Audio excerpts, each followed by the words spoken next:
Bonjour. Avant de démarrer notre cours, je voudrais faire un petit rappel pour demain, Bezrat Hashem. Demain, c'est la veille de Rosh Chodesh Elul. Et comme on a dit la semaine dernière concernant Hatarat Nedarim, l'annulation des vœux, donc on a dit 40 jours avant Rosh Hashanah, on fait une Hatarat Nedarim, et 40 jours avant Kippour aussi. Donc demain, c'est la veille de Rosh Chodesh, 40 jours avant Kippour. Donc chacun il essaie de voir s'il peut trouver un endroit dans lequel on fait Hatarat Nedarim. C'est très très important. Moreno Rav Rabbi Mazouz Shalita, dans son Shi'ur Shvu'i, il a parlé de ça. Et donc il a dit que c'est un mina qui est important et c'est bien donc d'essayer de le faire. On a bien expliqué que Hatarat Nedarim, c'est pas pour les vœux qu'on a pris sur soi-même, mais plutôt sur le vœu qu'on ne se rappelle pas et on savait pas qu'on sait pas que c'est un vœu, ou bien des fois si quelqu'un il a fait quelque chose 3 fois de suite sans prendre sur lui que ça soit un neder, donc cette Hatarat Nedarim elle peut servir. Maintenant, Bémet, je ne sais pas dans vos synagogues comment ça se passe, mais en tous les cas, personnellement, cette semaine, alors dans toutes les synagogues où j'ai prié, je vois que tout le monde parle de Yemé Elul, donc les jours de Elul, Yemé Arhamim Ve'asilihot. Déjà on commence à faire des affiches partout. Alors pour les Slihot, on organise dans tel et tel endroit. Donc on sent vraiment cette ambiance de Yamim Noraim, de Rosh Hashanah qui s'approche. C'est vrai, Rosh Hashanah c'est dans un mois, mais il faut se préparer de la même manière que dans le travail, dans la vie de tous les jours, on a un mois, donc ce qu'on appelle un mois de bilan, dans lequel on essaye de voir un petit peu comment nos affaires ils ont tourné, comment ça s'est passé. Alors c'est pareil aussi, chacun il doit essayer de voir comment l'année passée elle est passée et pour corriger nos fautes et bien sûr essayer de s'améliorer avec l'espoir Bezrat Hashem d'avoir une très bonne année pleine de joie et bonheur et beaucoup de réussite Bezrat Hashem. Et aussi, comme on le fait tous les jours, c'est faire une belle tfila, une demande à Hashem qui nous envoie la Géoula Hashlema Bemhera B'Yamenu. Alors sur ça, je vais rapporter un pasouk du prophète Amos Per Gimel qui dit Aryeh Sha'ag Mi Lo Yera. Alors lui dit que si jamais on entend un lion rugir, il dit qui n'a pas peur. Il est clair, si on s'imagine la bataille, on sort à l'extérieur, même on sort pas. On nous dit voilà il y a des alertes, faites attention. Il y a un lion qui s'est libéré et il est en train de se balader dans les rues. Alors est-ce que quelqu'un va avoir la force ou l'audace de sortir et dire et alors, chacun fait sa vie, lui il se balade, moi aussi je me balade. Rabota, il peut s'amuser, il peut le dire s'il veut, mais si Hasve Shalom, il le rencontre, il saura pas la suite.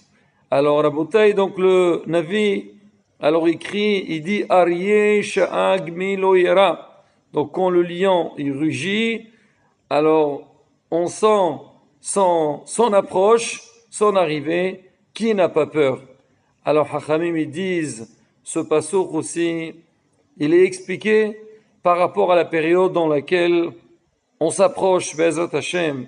On dit c'est quoi Aryeh? C'est les initiales de Elul, Resh, Rosh Hashanah, Yud, Yom Kippourim, He, Hoshana Rabbah. Quand on sait qu'on a face à nous ces jours qui vont arriver, qui n'a pas peur? Ça ne veut pas dire que l'homme, Hasbe Shalom, il doit vivre dans la frayeur, dans l'angoisse, pas du tout, mais chacun, il doit prendre des bonnes résolutions, essayer de voir et de comprendre vers où on s'approche pour que Bezrat Hashem, donc on soit prêt pour Yom Adin. Alors on dit cette période depuis Rosh Chodesh Elul jusqu'à Hoshana Rabbah, c'est 51 jours, ça fait Ana Hashem ou Shi'ana. On demande à Hashem qui nous délivre qui nous aide pendant cette période pour que Be'ezrat Hashem, tout se passe bien et qu'on soit bien préparé à ces jours importants. Maintenant, Rabotai, on va essayer de voir ensemble, est-ce que ce terme-là, de dire Ari Sha'ag Melouyara, si on voit un lion, qui n'a pas peur? Est-ce que il y a un moment que l'homme peut se trouver devant un lion et il n'a pas peur? Si, je pense, c'est le cas de tout le monde. Quand un homme il va dans un zoo, alors on sait très bien, parmi les divertissements que l'homme il essaye de voir un peu pour changer un petit peu son esprit, ça arrive qu'on va dans un zoo et dans le zoo on essaye de voir toutes sortes d'animaux, mais ça arrive aussi quand on s'approche donc de la cage du lion, alors on essaye un petit peu de le regarder, voir sa taille, sa grandeur, son regard. Le lion quand même, il symbole quelque chose, c'est marqué, c'est le roi des animaux, c'est important, donc on a envie de le voir.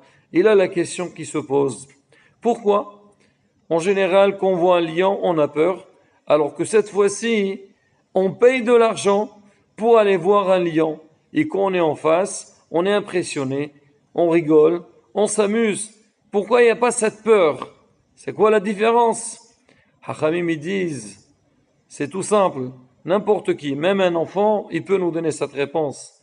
Pourquoi quand on a un lion qui se balade dans la rue on a peur, alors que dans un zoo on n'a pas peur? On dit la différence, c'est que il y a une barrière entre les deux cas. Dans le cas qu'on est dans la rue, alors il n'y a pas de barrière entre nous et le lion.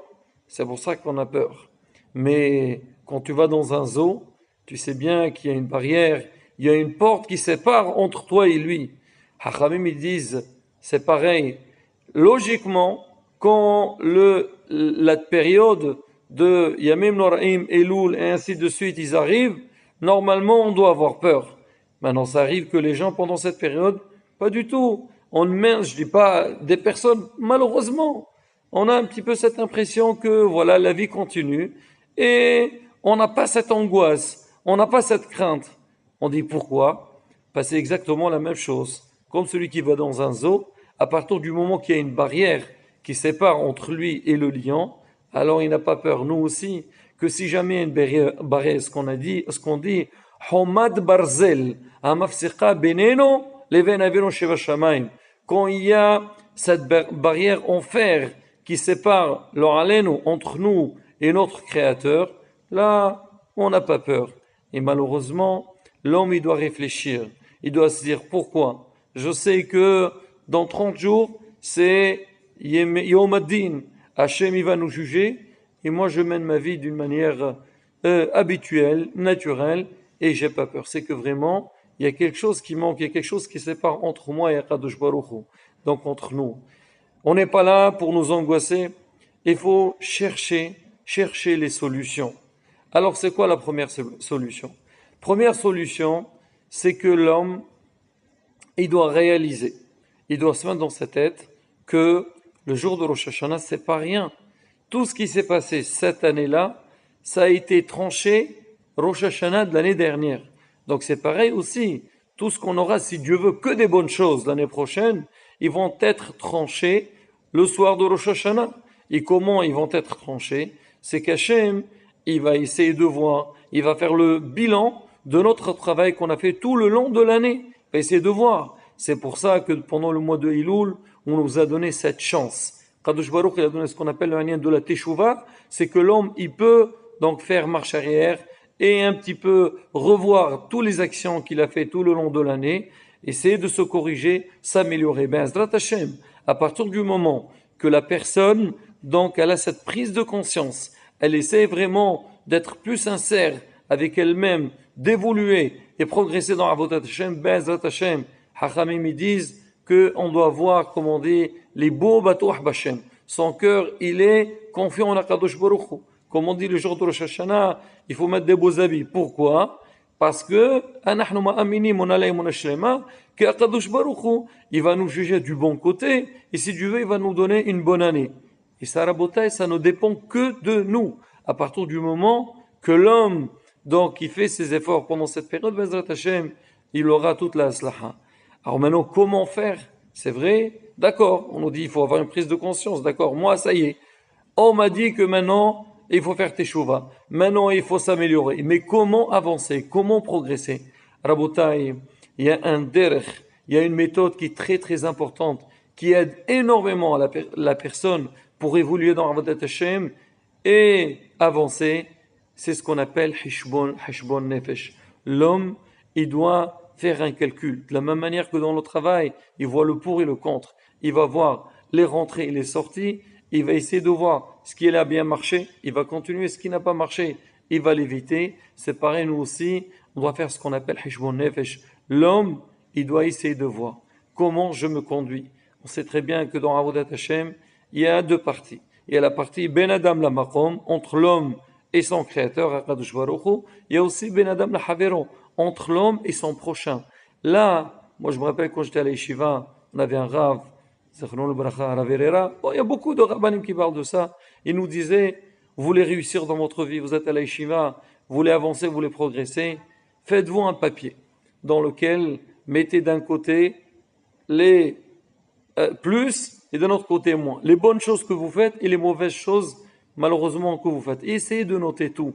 Et quand vous allez voir, quand vous avez fait une belle action, ça va vous donner du courage pour persévérer et continuer. Vous avez fait quelque chose qui n'est pas terrible, vous dites, ah, aujourd'hui je me suis trompé, si Dieu veut, demain, j'essaierai de ne pas faire cette bêtise. Et c'est ça, Heshbon Nefesh. Comme c'est marqué David Amelech, il dit, donc, l'homme, il doit être l'olam, la Gemara explique, l'olam yargiz Adam, yisrato al yisrara. Il faut que le yisrato, le bon instinct, il soit toujours, on va dire, il dit énervé, mais en tous les cas, il soit éveillé pour voir un petit peu ce que Israël veut lui faire. Et à partir du moment, donc, qu'on a cet éveil-là, qu'on est vigilant, Bezrat Hashem, pas d'angoisse, faire très attention à la beauté, ne pas entrer dans des angoisses.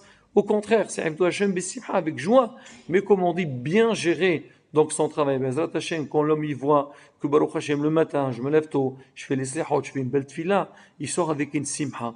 Au lieu que cette période soit une période d'angoisse et de peur, c'est vrai qu'il y a la peur de Yom Hadin, mais ça devient une période de joie parce que Baruch Hashem, j'avance, je m'améliore dans Avodat Hashem Yirason, car Kadosh Baruch nous donne ces forces-là pour qu'on puisse avancer et améliorer dans Avodat Hashem et arriver le jour de Rosh Hashanah, comme on dit, avec un dossier bien, bien positif pour avoir une très belle année à venir, Bezrat Hashem. Amen. Keni Yirason.